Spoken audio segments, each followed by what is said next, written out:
Novembre 2023, le ministre de la Justice, Alphonse Charles White, qui avait piqué une colère noire face à l'existence notoire de téléphones portables, ne s'est pas arrêté là. Le garde des Sceaux a ordonné cette semaine une fouille systématique de tous les détenus de toutes les cales de la prison. Résultat, plus de 350 téléphones portables, une centaine d'Android. Le garde des Sceaux indique que ces téléphones feront l'objet de destruction dans les prochains jours dans le but d'éviter la récidive. Ces mesures, bien que salutaires, ne sont-elles pas tardives? Est-ce du pompier après le feu? Nous tenterons de répondre à ces différentes questions dans ce numéro du scanner. Et puis le ciel s'assombrit de plus en plus pour Dr Mamadou Pété Diallo, limogé mardi de son poste de ministre de la Santé et de l'Hygiène publique. Le désormais ancien ministre doit également faire face à la justice.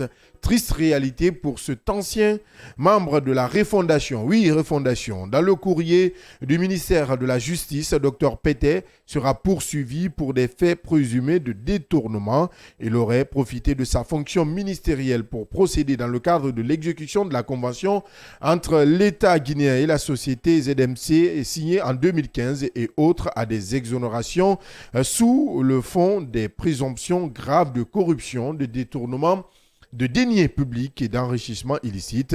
Il ressort de la dite convention que chaque paiement des factures, la société ZMC avait l'obligation de fournir au ministère de la Santé les documents comptables, à savoir une copie de bon de commande visé par la Direction nationale de la pharmacie et du laboratoire, une facture certifiée par le ministère de la Santé, outre les factures liées aux frais de logistique résultant de l'avenant de la convention de base signée le 13 septembre 2013, modifiant l'article 3 de la convention de base du 14 octobre 2021 entre l'État guinéen et la pharmacie centrale de Guinée ont fait l'objet d'exemptions de paiement dans les mêmes circonstances de temps et de lieu. Selon le courrier du ministère, les 10 documents n'ont jamais été joints à la demande d'exonération et le bon de commande n'a jamais fait l'objet de validation pour des faits de corruption, de concussion et d'enrichissement illicite, sans compter le détournement de deniers publics.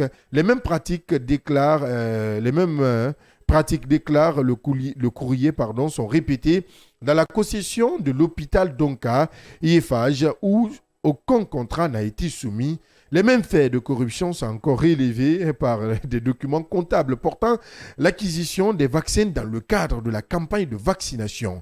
Insultant pour l'ex-ministre de la Santé. Et dans notre dossier d'enquête de ce jeudi, nous nous intéressons au bras de fer entre le maire de la commune de Matoto et des commerçants du grand marché de Guessia. Ce bras de fer est lié au paiement de la redevance communale exercice 2023 qui a vu certaines boutiques fermées par la commune. Mais le recouvrement de cette taxe par la mairie est-il légal? Est-ce du ressort du maire ou du ministère du Commerce? Les sommes devront-elles tomber dans les caisses de la commune ou directement dans les caisses du Trésor public? Notre enquêteur en chef, Yaya Diallo, nous dira tout sur cette démarche osée de la mairie de Matoto. Voilà pour vous le menu. D'autres sujets viendront s'ajouter au débat. Bienvenue dans le scanner. Dans un instant, on pose, on propose ou on s'impose.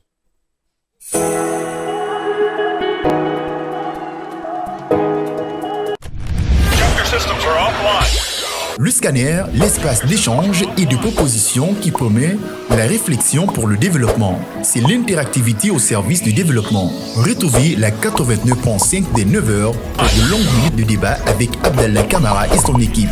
Avec le scanner, sans les coups de tonnerre, mais avec persévérance, l'actualité se plie au débat interactif.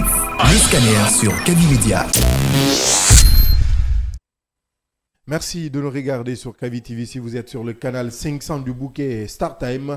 Merci de nous suivre sur la 89.5 si vous êtes en version radio, partout dans vos différents véhicules. Merci de votre fidélité. Également, vous pourrez nous suivre sur nos différentes pages Facebook, groupe Kavi Media si vous êtes nos différentes pages, j'y arrive. Sur Facebook, groupe Kavi Media, vous pourrez suivre cette émission en direct ou vous pourrez suivre via notre site d'information Siam Info info.com. Là également, vous pourrez écouter ou regarder cette émission en direct sur ce plateau. Avec moi pour ce numéro de ce jeudi 23 novembre, Djenab Diallo, notre japonaise. Bonjour. Bonjour. Je sais que tu n'aimes pas. Hein? Yaya Diallo, bonjour. Bonjour à tous. Bonjour Ali Badara Akila. Bonjour à tous les auditeurs qui nous pratiquent, surtout de près et de loin. Et surtout bonjour au palais Roi Mohamed V où il y a un locataire déjà qui est connu de tous, mais qui doit beaucoup faire attention parce qu'après le pouvoir, il y a un autre. Il y a aussi le pouvoir de Dieu. Il ne faut pas sacrifier les hommes à tout moment pour ses fins propres, surtout des fins égoïstes. Et bienvenue dans le Nimbakri. Nimbakri, hein? Le pays où Akila lui-même, il parle, il conseille le colonel. Je ne vais pas me le permettre, mais monsieur le colonel, organisez rapidement ces élections. Et surtout quitter. Hein. Mais avant, ce sujet qui nous est parvenu très tard, Ali Badara Akila, c'est par rapport à l'annulation de la candidature de Mathurin Bangoura à la Fegifoot. Ça sent très mauvais de ce côté. Ça ne sent pas très mauvais. Non, ça sent très mauvais. Non, ça ne sent pas très mauvais. Mathurin Bangoura, ça sent très mauvais de ce côté. Pour lui peut-être, parce qu'il faut parle de sa candidate ou de sa candidature. De sa candidature. Disqualifié, moi je dis que les hommes, il faut apprendre à faire du bien. N'acceptez pas d'être pris en otage par l'argent que vous voyez devant vous. Et quand vous voulez avoir une étiquette, il faut avoir une bonne étiquette qui vous permettra un jour de lever le petit doigt quand vous êtes accusé. Il y avait un espoir pour lui, mais qui a fini par s'estomper parce que Mathurin va se voir écarté complètement de la compétition. Peut-être les jours à venir, nous allons revenir dans ce studio encore pour parler de ça.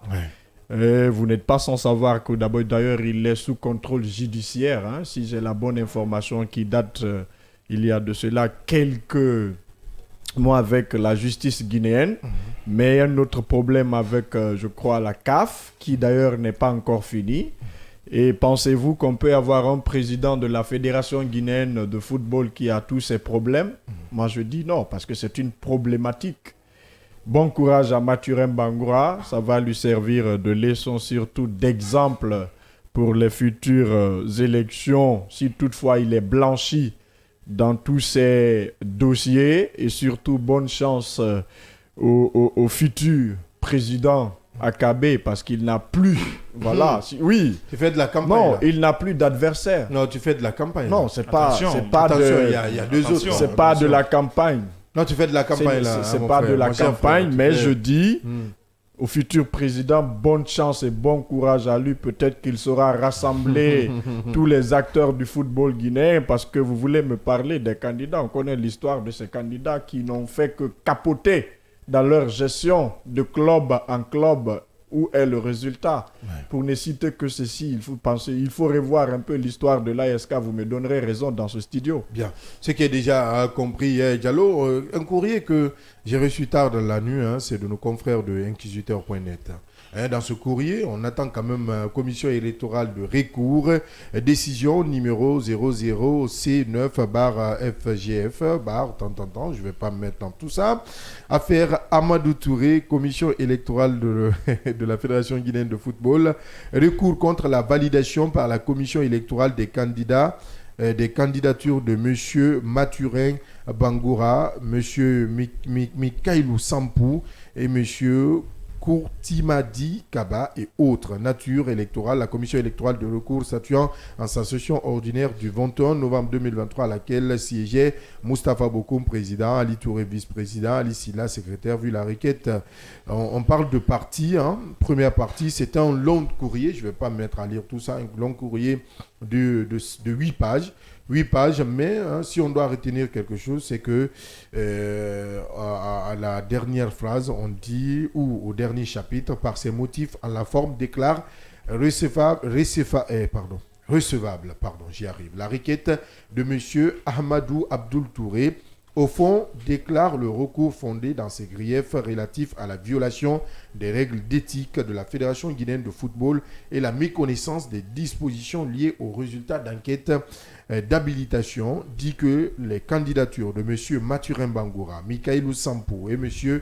Kourtimadi Kaba sont invalides et par extension la liste présidée par le premier, c'est-à-dire la liste présidée par Mathurin Bangoura est aussi irrécevable ou invalidée, ordonne la notification de la présente décision au requérant, au CONOR et à la commission électorale, ordonne sa publication dans les espaces indiqués à cet effet, ordonne sa transcription dans les registres à ce destiné à Diallo. Oui, ce que je déplore, c'est à quelques heures de la tenue de l'élection. Ouais. Je crois qu'il y avait beaucoup d'irrégularités qui ont été soulevées par beaucoup d'observateurs, notamment la candidature de certains qui ne devraient pas, au visa de leur statut ou de leur gestion antérieure, être recevables dans le cadre de cette compétition.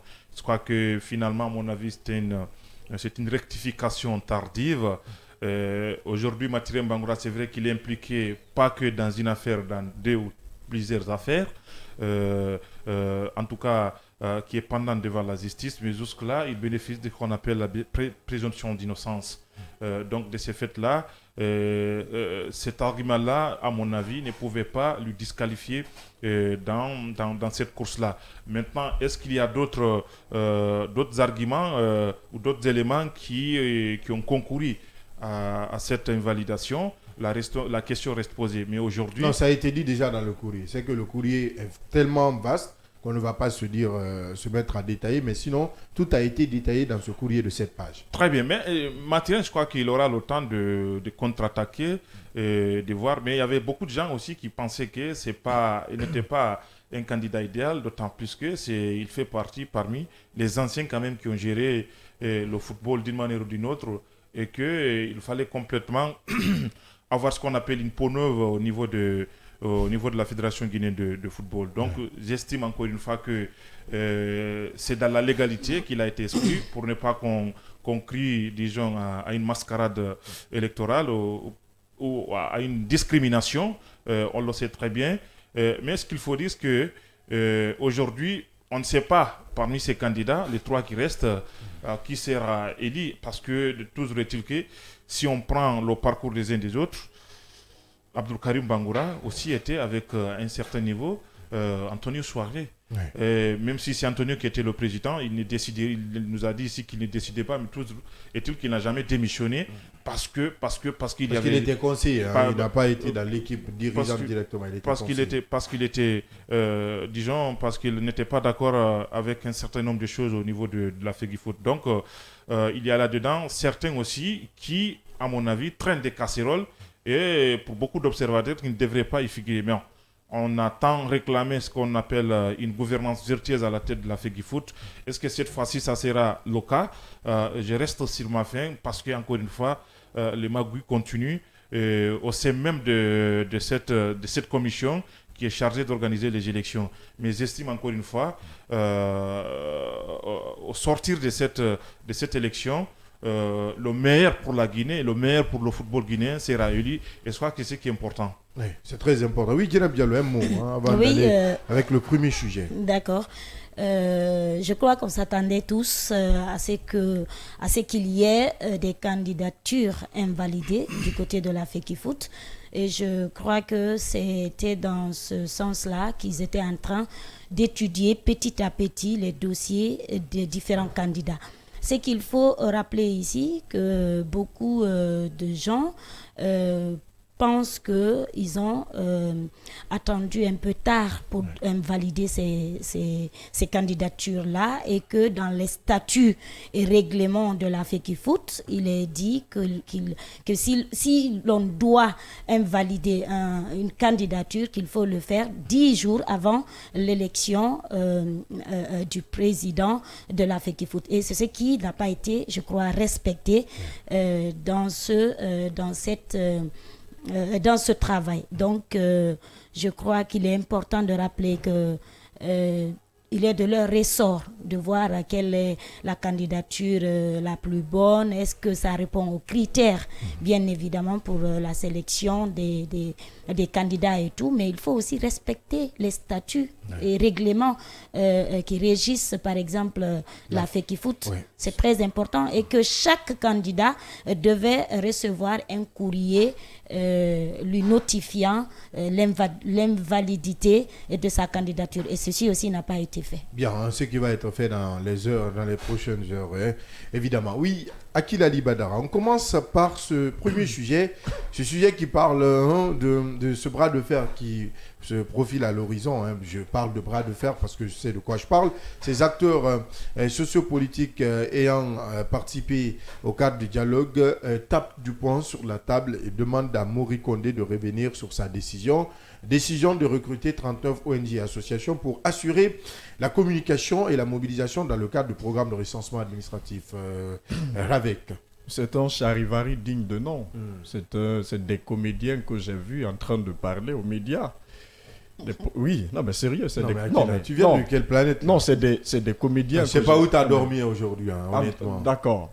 C'est des comédiens que j'ai vus parce que ces gens-là, depuis le début, surtout du commencement, on dit qu'ils étaient d'accord avec la transition, qu'ils n'étaient pas d'accord avec ces anciens hommes politiques qui pensent que manifester était la solution. Maintenant, pourquoi c'est le moment où il faut faire pleurer les oiseaux alors que vous êtes les mêmes personnes-là qui soutiennent... Un oiseau pleure. Ah mais sérieux. Parce que moi je connais pas la peur dans l'air. Non, dans l'air. Qui peut m'aider, hein? Dans l'air, il y a des oiseaux qui jouent la frivolité. Ouais. Et avec ces hommes politiques-là qui animent une conférence de presse pour rappeler à Mori Kondé ce qu'il doit faire, c'est plutôt eux qui doivent s'asseoir, réfléchir à leur façon de faire des propositions. Voilà, à leur façon même de faire la politique. On a reçu, je crois, le président de ADC BOC dans ce studio. Et qui s'en est farouchement pris aux anciens hommes politiques, aux anciens dignitaires même des autres régimes. Mais si ces personnes-là aujourd'hui, parce que je ne veux même pas trop m'attarder sur ce sujet, et pour moi c'est des comédiens purs et simples, c'est des gens qui ont leur siège dans leur sac, qui ont leur parti politique. Attention, le PDG RDA, ce n'est pas un parti politique là. Le PDG RDA, peut-être qui s'est hier opposé à l'agression portugaise, qui a joué un bon rôle. C'est pas le PDG qui s'est opposé, mais c'est plutôt le peuple de Guinée. Et le PDG les leçons d'histoire. Le PDG RDA, le PDG RDA était le parrain de tout ce qui s'est passé. C'était le parti unique. Et l'on se rappelle du PEG de la Guinée-Bissau et PAJC. Mais pour nous, on l'appelle le PEG. Voilà. Je ne sais pas comment vous l'appelez dans votre français. Nous, on l'appelle Ambissagé. Ah, bien. Voilà. Donc, aujourd'hui, ce PDG RDA, là, nous avons aussi reçu un des éléments de ce PDG RDA dans ce studio, qui magnifiait, qui criait haut le flambeau, qui parlait du colonel Mamadi Doumbouya. Maintenant, pourquoi il faut faire une sortie pour pleurnicher devant les médias? Déjà, vous êtes incapable, s'il le faut, incapable de regrouper vos militants. Vous êtes incapable de faire la paix avec vos militants, mais aussi des partis de surcroît, et hommes politiques. Ce garçon, il est terrible. Allez, mais sérieux, qu'on arrête de bavarder devant les médias. Non, sérieux. Quand même, non. Si ce n'est pas ce qui a été dit, si dans les résolutions du cadre du dialogue, ils ont quand même le droit d'alerter. Il faut nous sortir Est-ce que tu maîtrises bien les résolutions issues du cadre du dialogue? Je ne veux même pas maîtriser la politique de ces gens-là parce qu'ils ne jouent pas la bonne carte politique. Ah bon, il faut nous sortir de cette ânerie. Il faut poser les débats sur table, discuter. Les gens là, je ne vais même pas citer certains hommes politiques. Non, mais sérieux, il y a des hommes politiques parmi ces gens-là, je vous l'assure, je vous le jure. même leurs femmes n'arrivent pas à voter pour eux lors des élections. Bien. Mais qu'est-ce que vous voulez? On a compris Sérieux? ta position. Ndiénab Diallo, Voilà. on va baisser le rythme parce que la température monte dans ce studio. C'est Akil Ali Badara, on le comprend déjà. Oui, Ndiénab Diallo, par rapport à cette actualité, on parle de 39 ONG qui devraient être recrutées. ONG et associations pour assurer la communication et la mobilisation au compte du PN-RAVEC, recensement administratif à vocation d'état civil. Oui, on a vu la sortie médiatique de ces partis politiques-là qui, en tout cas, dès au début, ont accompagné le CNRD et la transition. Donc, on sait que ce sont des partis politiques qui ont quand même participé au cadre du dialogue et qu'aujourd'hui, qui disent que le gouvernement est en train de sortir des résolutions de ce cadre de dialogue. Je crois que ces partis politiques-là, aujourd'hui, sont en train de donner raison à ces partis politiques dès au début qui ont dit qu'ils ne voulaient pas ou qu'ils n'allaient pas accepter de participer à ce cadre de dialogue parce qu'ils voyaient derrière ce cadre de dialogue ce manque de volonté et cette sincérité du gouvernement. Je pense qu'aujourd'hui, ils sont en train de donner raison à ces partis politiques-là parce que croire que comment on appelle, ce communiqué qui a été pris pour recruter ces agents-là, ces ONG-là qui doivent participer au recensement, qui doivent aider au recensement de la population, déjà se trouver dans les résolutions du cadre de dialogue. Donc, il y a un autre point qui inquiète ou sur lequel s'interrogent aujourd'hui ces partis politiques-là, c'est du fait que le ministre Mori Kondé soit le coordinateur lui-même.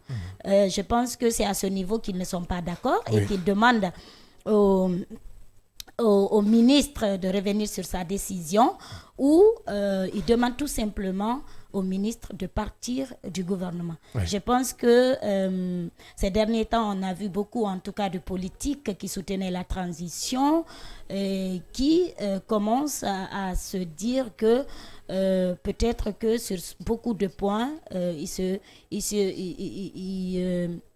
comprennent plus ou qu'ils ne sont plus d'accord avec la transition. Je crois que beaucoup de politiques se sont fait avoir par rapport à beaucoup de choses au début de la transition qui sont aujourd'hui en train de se retrouver petit à petit. Moi, je dis qu'ils sont en train de donner raison. Ils sont en train de donner raison, en tout cas, ces partis politiques qui n'ont pas voulu aller à ce dialogue politique. Parce qu'on vient à un dialogue politique pour un certain nombre de faits, pour pouvoir vraiment discuter de beaucoup de points allant à concourir à sortir d'une transition apaisée et crédible. Ouais. Et aujourd'hui, c'est ce qui n'est pas en train d'être fait, c'est ce qui n'est pas visible. Ces politiques-là se sentent aujourd'hui trahis. Est-ce que pour vous, la transition se sent, le CNRD est isolé? Parce que c'est le seul soutien oui, qui reste. Je crois maintenant. Que petit à petit, le CNRD est en train de s'isoler. Quand on sait le rapport même de certains politiques entre le ministre Mori Kondé et ces gens-là, à vouloir demander le départ de Mori Kondé, je pense que c'est assez sérieux et que le gouvernement devait revenir sur des meilleurs sentiments parce que ces gens-là se sentent trahis. Et je crois que voilà pourquoi quand les grosses pointures de la vie politique guinéenne ont refusé d'aller à ce dialogue, les autres devraient tout simplement se résoudre à cela. Mais ils ne l'ont pas fait. Aujourd'hui, ils sont partis. Je pense qu'ils se sentent trahis parce qu'ils ont été même trahis. Ouais. C'est ce qu'il faut reconnaître. Sinon, comment pouvez-vous comprendre qu'on sorte d'une résolution déjà discutée au cours d'un dialogue politique et se porter même coordinateur par rapport à un certain nombre de choses? Un certain nombre de choses. Je pense qu'ils sont en train vraiment d'aller dans une phase qui va nous conduire à un moment où il y aura une forte alliance entre peut-être ceux qui ont quitté les partis politiques de l'opposition pour dire qu'ils soutiennent aujourd'hui le CNRD, qui reviennent et que un mémo comme l'a demandé Fodé Oussou soit adressé au CNRD. Ouais. Je pense que c'est important aujourd'hui que les partis politiques là se remettent en cause parce qu'ils ont été trompés dès au départ. Oui. Sinon, au départ, même les CEL ont applaudi quand même ce coup d'État-là, mais très vite, ils se sont retrouvés. Ils ont vu les manœuvres du CNRD. Manœuvre en plus. Par rapport à certains points. Voilà, concernant bien évidemment l'organisation de ces élections, le chronogramme de la transition. Donc c'est déjà compris. Oui, Yaya Diallo, par rapport à ce bras de fer qui pointe à l'horizon, aujourd'hui, est-ce qu'on peut dire que ces acteurs ont été déboutés par le CNRD? Déboutés, oui, parce que dans les résolutions, ce n'était pas prévu de recruter des ONG et associations. Il faut à un certain niveau qu'on arrête dans ce pays.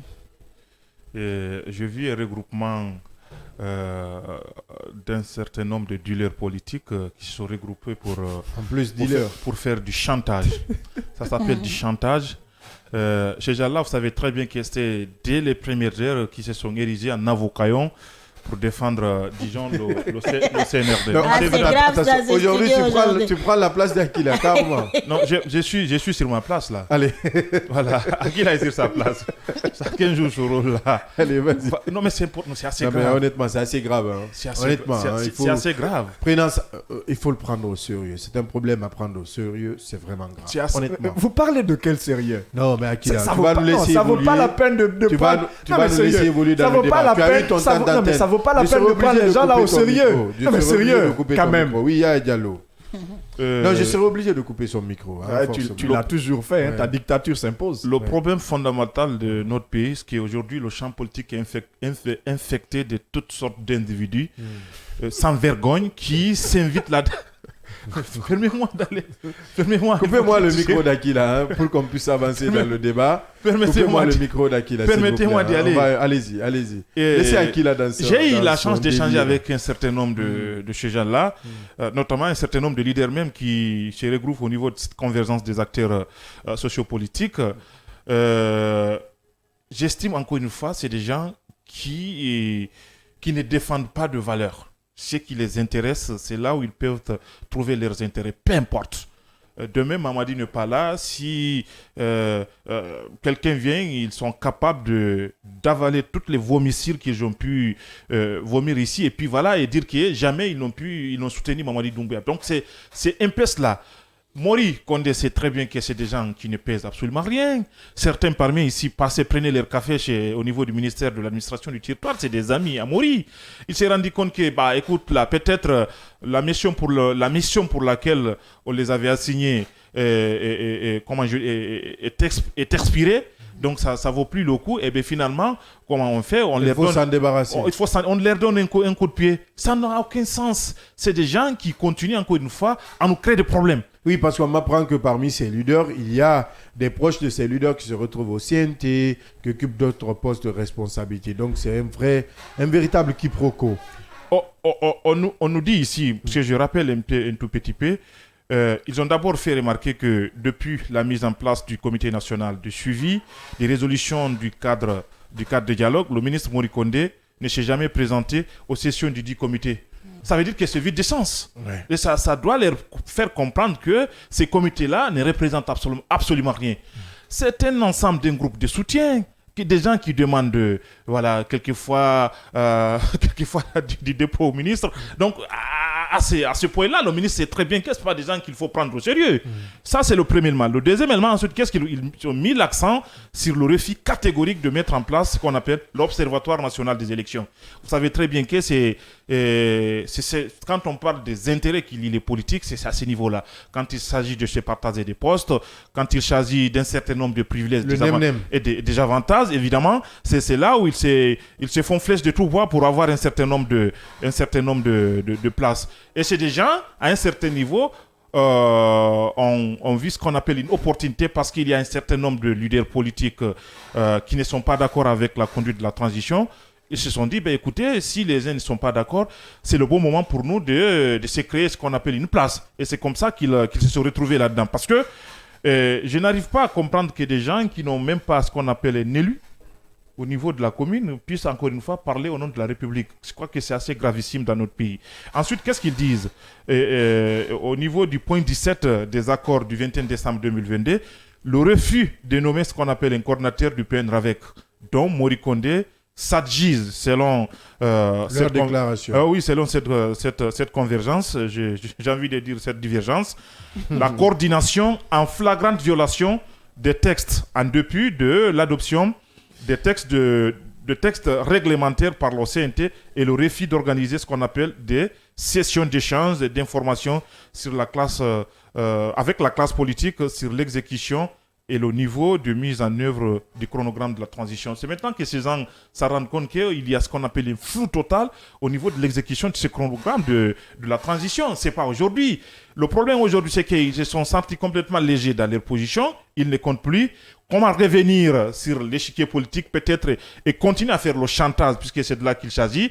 Il fallait ce qu'on appelle se fendre cette déclaration, peut-être pour tenter de faire peur à Mori Kondé, parce que plus loin, qu'est-ce qu'ils nous disent? Ils disent plus loin, en conséquence, ces acteurs sociopolitiques exigent entre autres, premièrement, le respect du chronogramme de la transition et de la charte de la transition, ainsi que l'élaboration de la nouvelle constitution. Cette sortie médiatique de ces acteurs politiques, longtemps accusés d'être des mouvements de soutien, encore une fois, prouve à suffisance qu'il y a ce qu'on appelle une véritable, disons, divergence à l'interne entre des amis d'hier, parce que c'est pas sur la base d'une base factuelle que ces gens-là se sont entendus sur, disons, la bonne ou la mauvaise conduite de la transition. Et je suis de ceux qui pensent, encore une fois, puisque plus loin, ils demandent si le ministre Mori Kondé n'annule pas ses communiqués, ils vont pas s'empêcher de demander son départ. C'est l'ironie C'est de totale. la comédie, ça. Ça, c'est de la comédie. Ça, Honnêtement, mais ça, c'est de la comédie. je sais que j'ai de bons amis de ce côté, mais honnêtement, les gars, vous êtes passés à côté. Et ils disent être convaincus. Honnêtement, mes amis sont passés à côté. Ils sont passés à côté. Et ils disent être convaincus que la transition a dévié sa trajectoire et il faut la redresser. Ah bon? Ouais. On va l'appeler qui? Il faut la redresser. Donc, c'est pour autant dire que... Et vous avez vu, quand je parle de chantage, ça revient à cela. Qu'est-ce qu'ils disent? Ils ne vont pas s'empêcher d'ouvrir ce qu'on appelle une discussion avec certains acteurs politiques pour essayer, encore une fois, de conjuguer leurs efforts pour faire face, ça ne va pas profiter à un certain nombre de choses. De la même situation. Parce que, encore une fois, et c'est un des problèmes d'Alpha Condé. À un certain niveau... il a créé ici des perturbateurs politiques, peut-être pour des fins politiciennes. Vous imaginez très bien, il y a beaucoup de partis politiques à un certain entre 2013, 2015, 16, 17, 18. Il a créé des partis politiques ici pour des fins électoralistes, parce que plus vous avez des alliés, plus numériquement vous êtes gagnant. Et c'est comme ça que des gens se sont retrouvés ici, sans foi ni loi, sans vergogne, pour parler au nom de la République, au nom de valeurs de la République. Je crois qu'il faut que cela arrête. Et c'est là où j'attendais le CNRD. Il faut complètement que le système politique change. Et malheureusement, le même CNRD, à son arrivée ici, aurait, et parce que je peux mettre des mains au conditionnel, c'est lui qui m'a donné les informations, il est ferme là-dessus, aurait donné de l'agrément à plus d'une trentaine de partis politiques. Pourquoi faire dans notre pays? Et soit que ce sont ces mêmes individus qui continuent aujourd'hui à chanter sur tous les toits pour dire voilà, ça ne va pas, parce que tout simplement, à un certain niveau, leurs intérêts donc, ne conversent plus avec la situation actuelle. Donc, je suis de ceux qui pensent qu'il faut qu'à un certain niveau, que même les autorités se rendent compte qu'il y a un certain nombre d'acteurs politiques, il y a un certain nombre de partis politiques qui constituent un problème. Ouais. Une formation politique, c'est pour répondre à un certain nombre de choses, c'est pour trouver des solutions, c'est pour participer au débat et éventuellement participer au développement et à l'éveil de la conscience collective de nos citoyens. Mais malheureusement, ce n'est pas le cas aujourd'hui. Ce qui constitue cette convergence-là, dites-moi un seul là-bas qui représente quelque chose. Du point de vue poids, du point de vue probité morale, du point de vue même, disons, intellectuel. Donc, c'est pour autant dire que le CNRD en a tellement créé ici, peut-être pour pouvoir faire mal à un certain nombre d'acteurs politiques, puisque toute cette, disons, toute cette cette armada, disons, de coalitions de partis politiques, une vingtaine de coalitions de partis politiques. Vous avez une association, vous pouvez ce jour vous lever, Abdallah a son parti politique, et puis plus loin, il crée sa coalition. Au nom de quoi? Finalement, j'aurai mon parti politique. Ça, ne t'inquiète même pas. Donc, Akila va être mon directeur de campagne. Bonjour les dégâts. Vous voyez très bien qu'il y a un acteur politique aussi qui a promis de rencontrer un des vice-présidents de l'IFDG parce qu'il dit être convaincu que c'est que ce vice-président avait soulevé à un certain niveau le rassemblement de toute la classe politique et de mettre de côté leurs égos personnels pour faire face à l'essentiel. Il trouve cela essentiel parce que tout simplement, voilà, peut-être quelque part, il est débouté et donc il promet de rencontrer Fodé Oussou et éventuellement voir comment est-ce qu'il faut mettre ensemble la classe politique là. Je crois que nous, la presse, à un certain niveau, il faut qu'on soit assez prudent et à un certain niveau, il faut savoir dire stop à ces individus-là qui aujourd'hui constituent un véritable problème dans notre pays. Ce n'est pas des acteurs politiques, c'est des gens qui font du chantage, et c'est des gens qui sont habitués aux affairismes parce que la plupart de ces gens-là, ils n'ont aucune activité. Et ils s'élèvent un beau jour pour dire, bon, aujourd'hui, qui faut-il attaquer? Ils attaquent et puis en contrepartie, ils demandent des rançons. C'est comme ça que ça fonctionne. Ce qui est déjà compris. On prend la direction de la maison centrale de Conakry. Charles Wright ne s'arrête plus. Ali Badara Kila, 350 téléphones portables interceptés et une centaine de téléphones Android. Incroyable mais vrai, ça se passe du côté de la maison centrale de Conakry. Hier, je pense que nos alertes sont tombées dans les oreilles, peut-être du ministre, je ne sais pas, entre griffes. Est-ce du pompier après le feu? Je n'y crois même pas. Ou après même l'incendie? Je n'y crois même pas. Pardon? Je n'y crois pas. Akila. La récupération de ces 300 téléphones, c'est du faux plafond. Le ministre est en train de jouer au saupoudrage médiatique. C'est quelqu'un qui est en train de jouer avec l'esprit du Guinéen. À un moment donné, il faut que Charles Wright arrête. Il faut qu'on arrête de se foutre. Qu'est-ce que nous devons comprendre dans ce dossier alors? Moi, j'ai parlé avec plus de 5 prisonniers hier nuit. Oui. Peut-être on n'a pas pris. J'ai communiqué avec 5 prisonniers et puis de différentes cales. De cales malades, en passant par centrale, condamnés et prévenus. Peut-être que les téléphones qui ont été récupérés viennent des casseries Fofana et autres. Non, tu ne peux pas dire ça. Non, je sais de quoi je parle. Non, cantine, on peut venir récupérer le téléphone. Je suis d'accord. Cale mineur, on peut récupérer certains téléphones. Pas tous les téléphones. N'oubliez pas qu'il y a des téléphones d'affaires qui ne sont jamais trouvés. Donc, que le ministre nous dise où est-ce qu'il a récupéré ces téléphones et qu'est-ce qu'on doit faire de ces téléphones. On a parlé de fouilles systématiques là. Quelle fouille systématique? Il y a eu combien de fouilles à la maison centrale? Quand on parle de fouilles, le problème ce n'est pas ces prisonniers là. C'est pas eux. Le problème c'est les gardes pénitentiaires. C'est eux qui font rentrer le téléphone. C'est eux qui donnent les téléphones aux prisonniers. Et cela est accompagné d'une somme... Et ils vivent de ça. Voilà, et c'est accompagné d'une somme de 25 000 francs guinéens. Vous imaginez, avec tous ces dégâts. Et pour aller loin, c'est avec ces téléphones-là, on utilise pour arnaquer les citoyens. Parce que les gens, quand vous appelez, on te dit seulement salam alaikum, tu réponds alaikum salam, c'est fini. Toute cette somme qui se trouvera dans ton téléphone, tu vas l'envoyer. C'est Dieu qui a sauvé certains. Le ministre doit nous dire réellement qu'est-ce qu'il faut pour la maison centrale. C'est bien de faire des fouilles systématiques. Donc, il joue au sapeur-pompier. Mais il joue au sapeur-pompier. Charles est en train de sauver son poste. Charles, il est en train de sauver son poste. On sait déjà que ça crie dans les couloirs du palais, mais on ne veut toujours pas dégommer l'homme parce que d'aucuns disent qu'il est en train de faire l'affaire du président. Non, mais il fait quand même des efforts. Il faut le reconnaître. Bah, peut-être... Oui, il fait des efforts. C'est le patron en injonction. Ah, peut-être dans son bilan. Charles Injonction, peut-être... Je sais qu'Alpha Condé qualifie de bouffonnerie. Non, mais sérieux. Aujourd'hui, vous n'êtes pas tendre. Non, c'est pas... C'est l'ex-président qui en parle. C'est la diversion. Vous savez, il y a un problème. Charles, j'aime bien l'homme parce qu'il sait jouer l'épervier. Non, sérieux, hein? Il joue bien l'épervier. Et plus loin, il sera l'épopée peut-être de l'histoire. Mais pour vous dire vrai, cet homme, il n'a pas la maîtrise de ce qu'il est en train de faire. C'est ça l'essentiel. Bien. Peut-être il a été, je ne sais pas, procureur ou juge, je ne sais d'où. Procureur. Et nous l'avons félicité parce qu'il a tenu tête au régime Condé finalement, qu'il a été victime de toute action venant du pouvoir d'alors, mais aujourd'hui, cet homme, il ne maîtrise pas bien le domaine. Bien. L'expérience est en train de jouer sur l'homme et il doit revenir, s'il faut, aller demander pardon à ses maîtres, même s'il faut. Oui, Djenab Diallo, par rapport à ce sujet, plus de 350 téléphones trouvés à la maison centrale de Conakry suite à une fouille.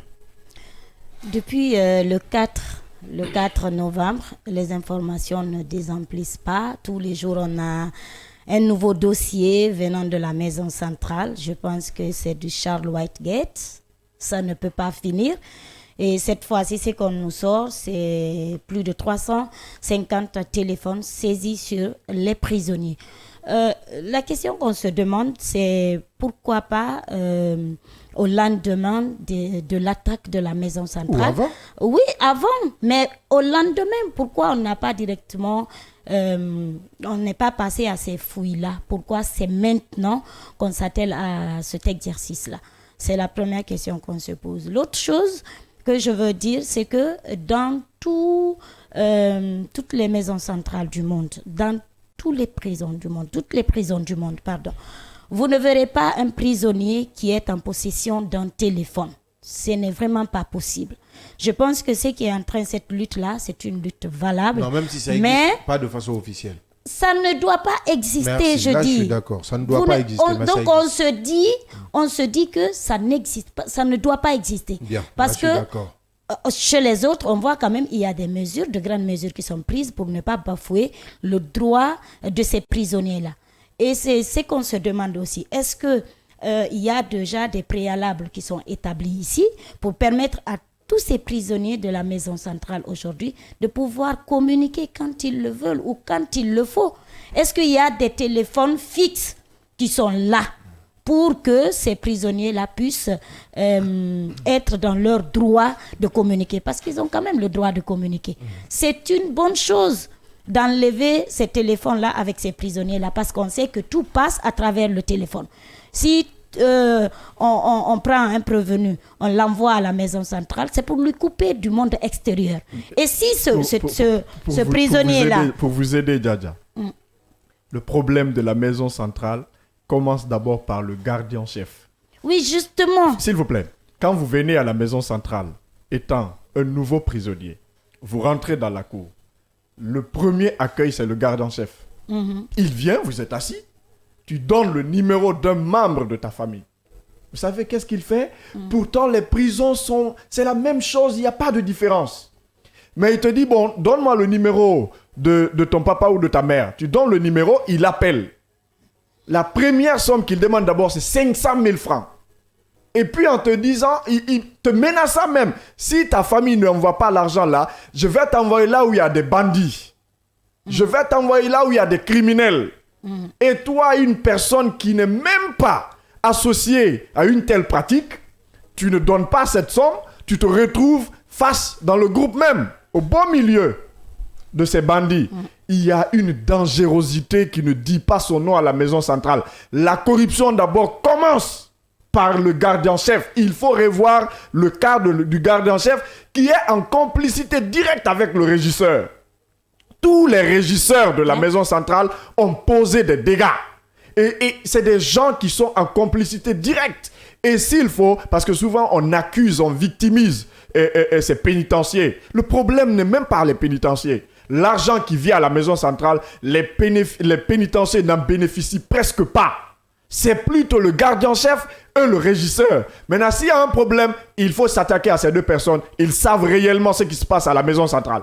Voilà, et je pense que vous l'avez aussi rappelé ici hier, on avait largement parlé de beaucoup de choses qui gangrènent de ce système-là, qui gangrènent aujourd'hui nos prisons, surtout la maison centrale. Je pense que c'est le lieu même de s'attaquer au nerf. Comme vous le dites, ça peut être une piste de solution pour justement Charles White qui, le plus souvent, prend des décisions hâtives. Je dis que s'il prend de grandes décisions, c'est une bonne chose de les enlever, ces téléphones-là, parce que tout passe quand même à travers ces téléphones-là. Ils n'ont aucun autre moyen. Vous l'avez dit, en venant à la maison centrale, comme prisonniers, ils viennent bredouilles, ils n'ont rien.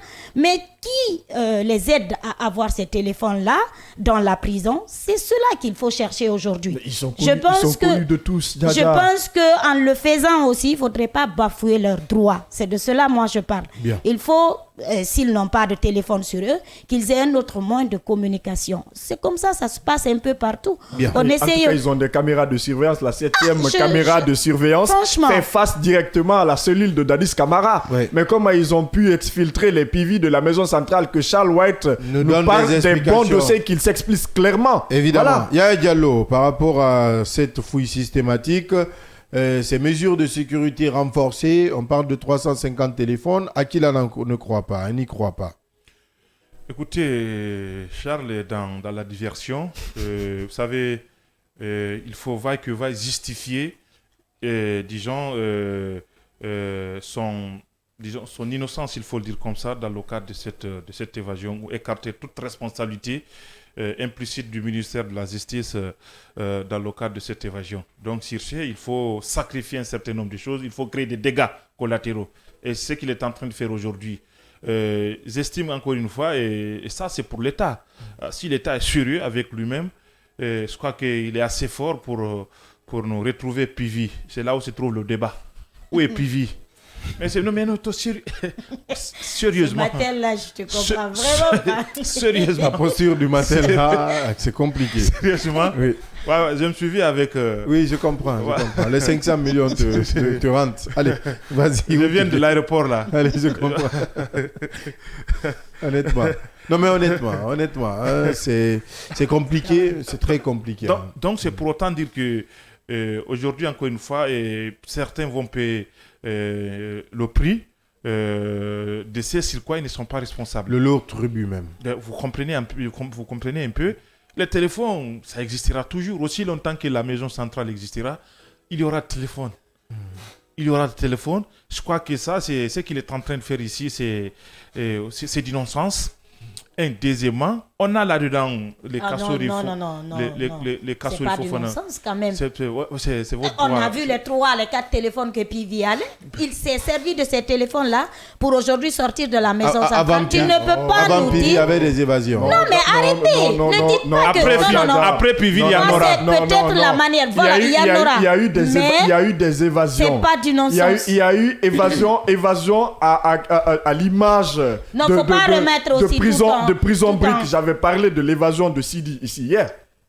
L'un des plus grands kidnappeurs. On n'a pas pris de mesures. On En n'a pas République de ramassé Guinée. les téléphones. Voilà. Maintenant, Vous vous pouvez savez, ramasser. ce temps- Allez, Non, mais vous c'est le voulez temps. qu'on On va les laisse laisser avec les évoluer. téléphones? Quand Vous je- voulez qu'on les laisse avec les téléphones? Quand je ne suis pas au pays, ça pagaille. Oui, c'est ça, il a raison. Non. Quand il n'est pas au pays, ça pagaille, Moi, il a je ne besoin. suis jamais d'accord avec certaines décisions Charles de White, mais je pense Charles que... White, quand il n'est pas au pays, ça pagaille. Ça pagaille. Il doit nettoyer. Oui, Yaya Diallo, c'est bon. Je mets fin à leur débat. Plus de confiance. Oui, allez-y. Ouais, il n'est pas habitué, il risque d'enlever les carreaux Allez, complètement et partir avec. Oui.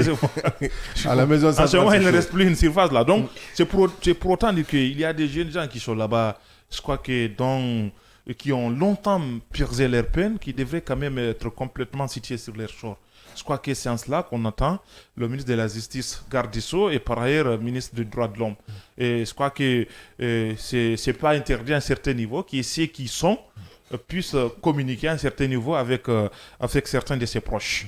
Alors je crois que l'État a tous les moyens pour pouvoir à un certain niveau contrôler un certain nombre de communications à l'interne et pour pouvoir faire la décantation ou détecter tout au moins certains qui peuvent sembler être nuisibles à la sécurité de l'État. Alors c'est vrai que les dadis sont dans cette situation aujourd'hui, mais jusque-là on ne sait pas d'abord, parce que c'est assez grave, jusque-là nous sommes dans la confusion. Ouais. Depuis le 4 novembre, nous sommes dans une confusion. Totale. Et là, finalement, on s'en prend aux pauvres gardes pénitentiaires, aux gendarmes et tout ce qui s'ensuit. Alors, nous apprenons de sursuivre, le problème est ailleurs. Oui. Le problème est ailleurs. On sait très bien où se trouve le problème. Un problème profond. Non, mais c'est un problème assez profond. Ouais. Et je crois qu'aujourd'hui, Mamadi Doumbouya, à un certain niveau, je crois qu'il sait très bien, à un certain niveau, il y a une véritable confusion au plus haut sommet. Et je crois que il faut citer de responsabilité, c'est à ce niveau-là. Bien. Alors que Charles nous colle la paix. Et les téléphones, je suis de ceux qui pensent qu'à un certain niveau, ils peuvent être en possession les différents numéros qu'on a mis en place ici pour pouvoir permettre ces gens-là de communiquer ici, c'est pour encore une fois créer ce qu'on appelle de la confusion entre même certains responsables de gardes pénitentiaires et certains prisonniers. Donc, je suis de ceux qui pensent que il faut y laisser, il faut créer ce qu'on appelle toutes les modalités possibles pour pouvoir ne serait-ce que répertorier un certain nombre de numéros qui y sont. On vous dit, bon, vous aurez vos numéros personnels, mais on va essayer de vous mettre sur écoute. Vous comprenez? Éventuellement, pour éventuellement essayer de voir si ces gens-là ne représentent pas un danger. C'était mieux même de mettre ces numéros sur écoute. Sur écoute. J'estime que c'est mieux. Si vous me donnez juste une minute, on va s'intéresser au cas de la maison centrale. C'est très important. Je veux parler d'un jeune qui s'appelle Kobaya. Il est à la maison centrale.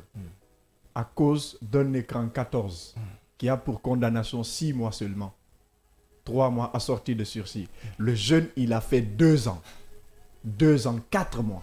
Il ne connaît même pas son juge d'instruction.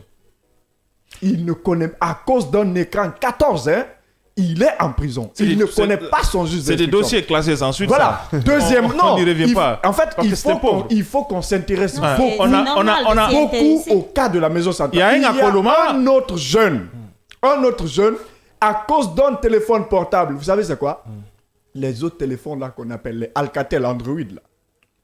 Alcatel Android qui a fait 3 ans à la maison centrale sans être situé sur son sort. Et il y a des gens qui ont fait 5 ans, 8 ans, qui n'ont jamais même, ne serait-ce qu'une fois, été appelés par un juge d'instruction. C'est pourquoi il faut interpeller ces juges d'instruction. Il faut interpeller nos tribunaux. Ce qui se passe à la maison centrale, on est en train de sacrifier la vie des prisonniers. Et les jours à venir, nous allons nous intéresser à ce dossier pour dire à Charles Watt qu'il a du pain sur la planche. Et s'il le faut, qu'il démissionne pur et simple parce que des jeunes gens sont en train de souffrir à la maison centrale. En tout cas, il fait une belle villa du côté de Forêt-Caria. De très belle villa, hein, Charles.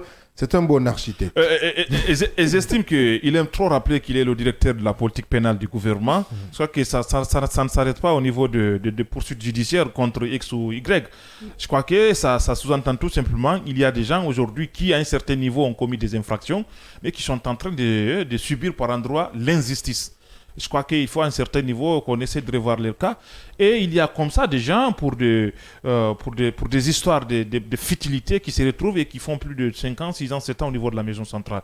Donc j'estime que c'est assez gravissime. Et c'est de l'injustice, ils subissent une double injustice, il faut qu'on essaie de revoir cela. Et cela, c'est du ressort du ministre de la Justice. Il ne s'agit pas à tout bout de champ se lever un beau matin pour dire qu'il enjoint au procureur pour poursuivre tel ou tel. C'est pas ça, ça ne s'arrête pas à ce niveau. C'est pas ça seulement que le ministre de la Justice doit, le shérif de la cité. doit s'atteler. Donc j'estime que c'est quelqu'un qui veut bien faire les choses, parce qu'il aime rappeler une chose quand même, Charles, qu'il faut dire qu'il est conscient demain qu'il y a une justice divine qui existe et que demain on va l'interroger sur ce qu'il a fait de son mandat au niveau du ministère de la Justice. Donc dès l'instant qu'il est conscient de ça, je suis de ceux qui pensent qu'il sait où il va et à un certain niveau il doit cesser de s'emporter sur des dossiers naturellement qu'il ne maîtrise pas. On reviendra sur le cas de PT. Parce que j'estime que c'est assez précipité. On en parle tout à l'heure. Mais d'abord, une pause. Le temps pour nous de souffler. On revient pour parler du ministre de la Santé. Là également, il y a de gros dossiers et de grosses révélations. Restez en notre compagnie.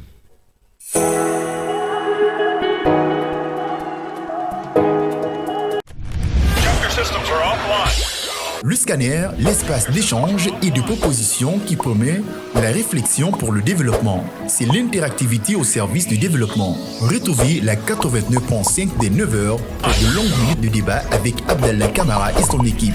Avec le scanner, sans les coups de tonnerre, mais avec persévérance, l'actualité se plie au débat interactif. Le scanner sur Kaby Média.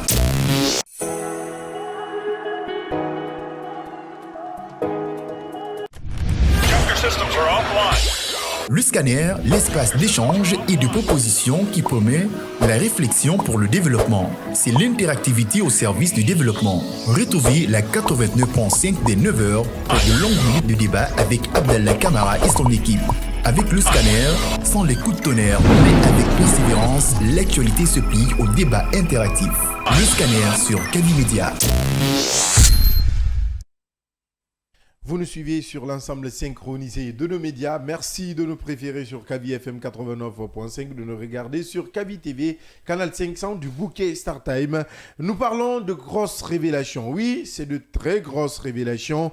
Docteur Mamadou Pété Diallo dans de sales draps. Il faut le rappeler, dans le courrier, en tout cas transmis par le ministère de la Justice, Docteur Pété sera poursuivi pour des faits présumés de détournement. Il aurait profité de sa fonction ministérielle pour procéder dans le cadre de l'exécution de la convention entre l'État guinéen et la société ZMC signée en 2015 et autres à des exonérations sous le fond des présomptions graves de corruption, de détournement de deniers publics et d'enrichissement. Tenez-vous bien, outre, on parle ici de documents qui n'ont jamais été joints à la demande d'exonération et le bon de commande n'a jamais fait l'objet de validation pour des faits de corruption, de concussion et d'enrichissement illicite, sans compter le détournement de deniers publics. Les mêmes pratiques sont déclarées dans la concession de l'hôpital Donka. L'hôpital Donka, que vous savez, vous connaissez déjà, où il y a eu beaucoup de tractations. Plus loin, on parle de faits de corruption révélés par des documents comptables portant l'acquisition des vaccins dans le cadre de la campagne de vaccination. Yaya Diallo, notre ministre, n'est pas d'abord parti parce qu'il doit faire face à la CRIEF. Oui, je crains que qu'on ne soit dans la précipitation et que cet acte même confirme que naturellement Pété avait démissionné avant qu'il ne soit limogé. On ne peut pas comprendre, j'aurais pu comprendre si ça a été le cas de Yaya Sow, qui n'avait pas menacé de démissionner, mais dès l'instant que cet audio ont fuité, l'incriminant dans des dossiers de corruption et de détournement, il a été automatiquement, même si c'est de façon précipitée, interpellé et puis voilà, et jugé. Et finalement, il a été quand même, je crois que, lavé de toutes ces accusations. Mais pour le cas de Pété, je me rends compte que évidemment, il avait déposé sa lettre de démission et qu'il fallait le sanctionner. Et parce qu'éventuellement, c'est quelqu'un qui était éventuellement prêt de sortir et de dire moi, je n'ai jamais été limogé, mais plutôt j'ai démissionné. Donc, il fallait s'occuper de lui. C'est de là qu'il s'agit aujourd'hui. Et c'est aujourd'hui qu'on s'en rend compte qu'il avait détourné dans le cadre de la concession, disons, de l'hôpital ce qui a été dénoncé par certains médecins. J'avais le dossier en main. De Donka, mais on aurait dû l'interpeller en ce moment. Oui, je vous le dis, on aurait dû l'interpeller en ce moment. Ouais. Vous voyez très bien que... Alors, s'agissant des ZMC, vous savez, ZMC, c'est quand même c'est une entreprise quand même qui est connue pour ses arts de fait. Et depuis 2015, beaucoup de gens, notamment un certain Sow qui a, disons, qui a réussi à amener beaucoup de ministres de la Santé dans le cadre de cette corruption. Vous savez, c'est ce qui avait amené l'ancien général Lama, qui a été interpellé par la CRIEF. Je crois qu'il a été, disons, libéré pour des faits non constitués dans le cadre de cette société ZMC. Alors, on nous dit ici que le ministre de la Justice, enjoint au procureur général près de la cour d'appel de Conakry d'engager des poursuites judiciaires contre l'ancien ministre Mamadou Pété Diallo. Selon Alphonse Charlotte, la dite convention, il parle de la convention qui lie l'État guinéen à la société ZMC. Cette convention stipulait qu'à chaque paiement de facture, vous l'avez rappelé ici, la société ZMC avait l'obligation de fournir au ministère de la Santé les documents comptables, à savoir une copie de bons de commande visés par la Direction nationale de pharmacie et de laboratoires, une facture certifiée par le ministre de la Santé. Bien. Vous voyez très bien dans tout ça, ça sous-entend tout simplement que le directeur même de pharmacie, Djoué, était en train de contrôler Pété. Bien. Et qu'il détenait certains dossiers naturellement. Il a attendu au bon moment pour faire des révélations. Pour faire des révélations. Oui, parce que là, permets-moi de placer cela. Pour ceux qui ont peut faire l'administration, quand un client doit venir, peut-être nous-mêmes dans les médias, venir communiquer chez vous, le client d'abord émet un bon de commande. Dans ce bon de commande, vous ferez d'abord la facture pro forma. Si la facture pro forma est validée, l'entreprise va vous demander la facture définitive. Donc, quand Charles White parle de ce dossier, évidemment, c'est cela. La société d'abord émet un bon de commande. Après le bon de commande, il y a une facture pro forma qui doit être transmise. Après la transmission de la facture pro forma, on fait une facture définitive. Les administrateurs savent de quoi je parle et les commerciaux savent surtout de quoi je parle. Ces 3 documents stipulent. Mais il se peut que dans la procédure, une entreprise émet son bon de commande, vous transmettez la facture pro forma et que l'entreprise rejette la facture pro forma. Ça ne veut pas forcément dire que le marché est acquis tant que la facture définitive n'est pas saisie. Tout à fait. Donc, il faudrait que l'éclaircissement là soit fait pour les auditeurs et téléspectateurs qui nous suivent. Oui, parce qu'on nous dit aussi plus loin, bon, les documents n'ont jamais été joints, disons, à la demande d'exonération et le bon de commande n'a jamais, disons, fait l'objet de validation pour des faits de corruption, naturellement. Des concussions et d'enrichissement illicite, sans compter le détournement des deniers publics. J'ai envie de connaître, voilà, de savoir qu'est-ce qu'il Charles appelle par ici, le détournement du denier public. Alors, les deniers publics. Les mêmes pratiques sont répétées dans la concession de l'hôpital de Donka par EIFAS. Je crois qu'on doit creuser de ce côté-là pour en savoir davantage. Et puis, il dit aucun contrat... Il faudrait aussi exprimer, Yaya, permets-moi, le terme exonération, parce que la plupart des personnes ne comprennent pas. Une exonération, c'est dans un cadre bien défini. Naturellement, c'est dans les marchés, des taxes qui peuvent... c'est l'abandon d'une taxe ou d'une charge au profit d'une autre. Il faudrait que les gens aussi comprennent cela. Parce qu'on parle d'exonération. Et il faudrait que les gens comprennent que l'exonération, c'est l'abandon d'une charge au profit d'une autre. C'est-à-dire... Moi, Yaya Diallo, je fais un marché avec toi, tu taxes le marché à 10 millions, je te fais une exonération, je te facture à 10 millions, je te fais une exonération de 2 millions. C'est comme si on disait, je te fais un rabais de 2 millions. En contrepartie. En contrepartie de quelque chose. Tout Ça peut être en contrepartie, tu peux le faire parce que. D'un service, etc. Forcément, etc. Donc, il faudrait qu'on éclaircisse cela aussi pour... Allez, vas-y, on va aller dans le développement carrément pour ne pas prendre trop de temps. Oui. Donc, exonérer en quelque sorte, c'est exempter. Oui, exempter. Donc, ça sous-entend tout simplement que PT était dans le viseur. Et j'estime que beaucoup, pour ne pas dire tous les ministres, sont tenus par César des dossiers aujourd'hui. Vous menacez de démissionner et que Dieu vous aide que vous n'avez pas vous ne soyez pas trempé dans vous n'avez pas des casseroles là, des casseroles. Et la plupart d'entre eux sont là-dedans, pleinement. Certains même baignent là-dedans. Donc, vous voyez bien, c'est pourquoi ils iront sur tous les cieux. Ils seront avec Mamadi partout où il ira. Donc, ils savent de quoi ils parlent. En tout cas, moi, je connais des ministres. On a des dossiers sur certains ministres qu'ils fassent très, très attention. Hein, parce qu'aujourd'hui, ils sont forts de quelque chose, mais demain, ils risquent d'avoir des problèmes. Yaya Diallo, permets-moi de placer juste cela. Parce que dans ton développement, je comprends bien ce que tu es en train de dire. Mais au-delà, comment comprenez-vous, parce que nous sommes évidemment dans un débat, qu'on fasse 2 mois en rupture de vaccin contre la tuberculose? Pourtant, il y a un ministre. 2 mois. Je quitte le concept de détournement des deniers publics et autres. Je me mets dans un concept général. Tout à fait. 2 mois, il y a 2 mois, peut-être que vous vous rappelez, on parlait de rupture de vaccins contre la tuberculose et que des malades étaient en train de mourir ici en République de Guinée. Comment vous comprenez qu'un ministre reste quand même silencieux sur un dossier brûlant comme cela? Vous voyez, là, vous clignez des yeux. Oui, on cligne des yeux. C'est quelque chose qu'on ne devrait pas laisser passer. La responsabilité, je crois que les responsabilités peuvent être situées. Voilà. Est-ce la relève du directeur national de pharmacie? Est-ce la relève d'autant plus que c'était un directeur très puissant qui serait en connivence avec certains hauts responsables de la transition?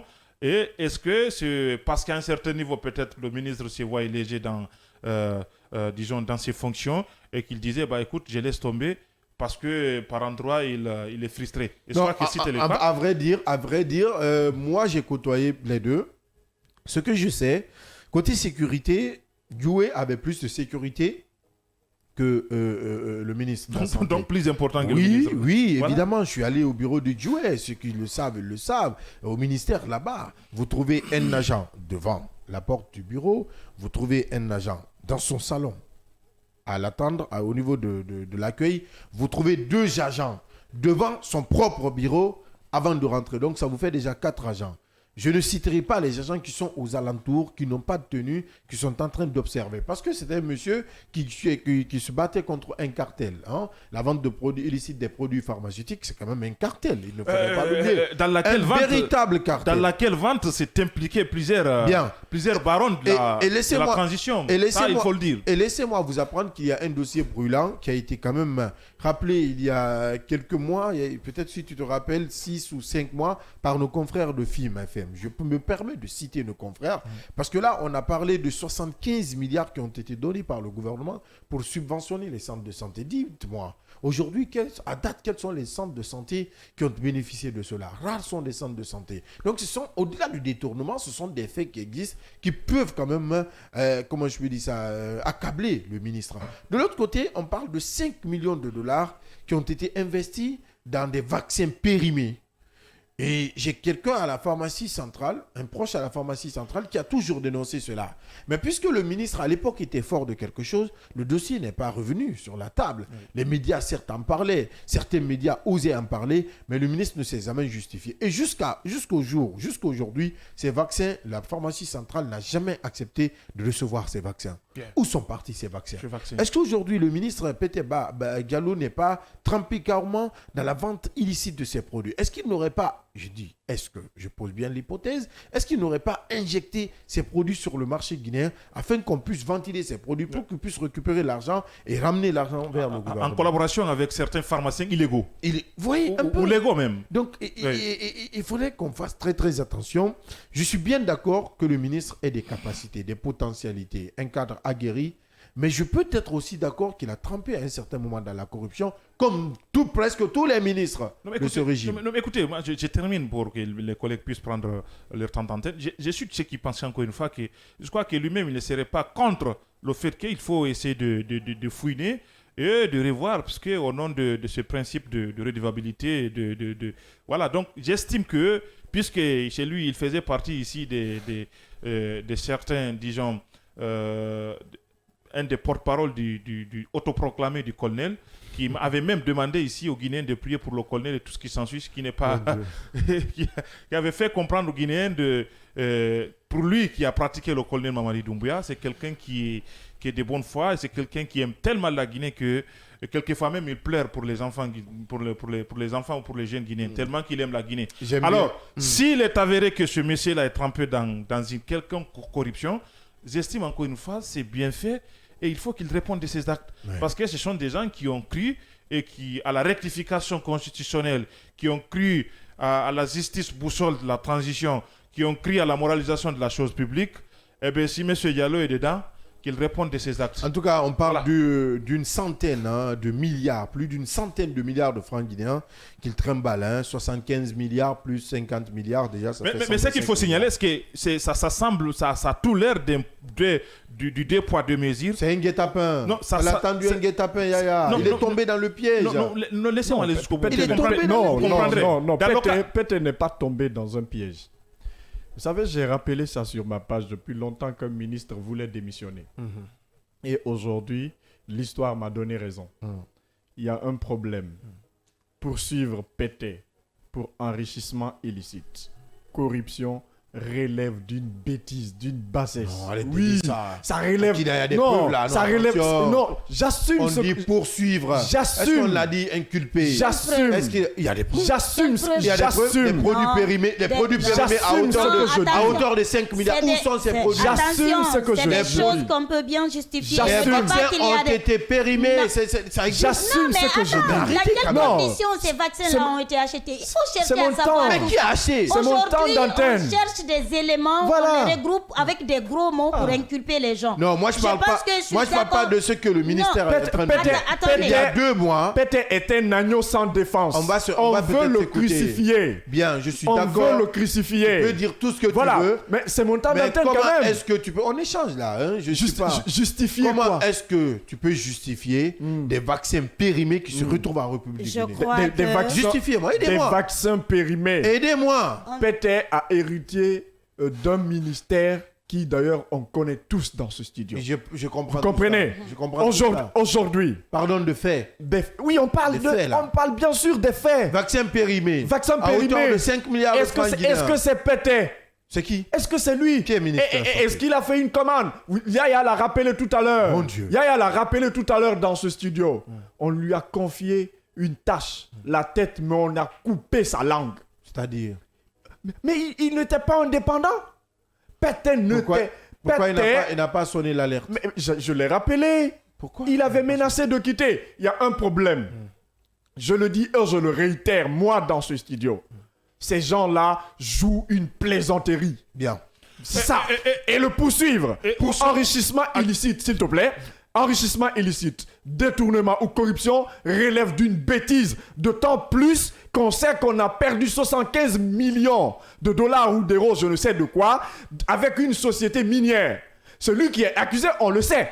Alors que le patron lui-même, il est doué dans la corruption. Il est doué dans l'enrichissement illicite. C'est un Pété Diallo, un pauvre Pété. Un pauvre Pété. Il n'est pas assez pauvre. Un simple Pété. Bien sûr, un d'accord. simple citoyen Pété Diallo qu'on veut aujourd'hui couper de hanches, couper de toutes sortes de communications. Je le savais. Je savais pertinemment que ça allait arriver. On allait bloquer son passeport, tous ses passeports, on allait l'interdire de quitter le pays. C'est ce qui est arrivé à Abessila à un moment donné quand il a été limogé. Son passeport a été bloqué. Il a fallu que le monsieur se transforme en homme malade et puis pour qu'il quitte d'urgence ce pays. Et c'est ce qui est en train de nous arriver. Et lui, c'est un Vous Américain. ne pouvez pas poursuivre Pété alors qu'on nous a parlé ici de la rénovation d'une société navale.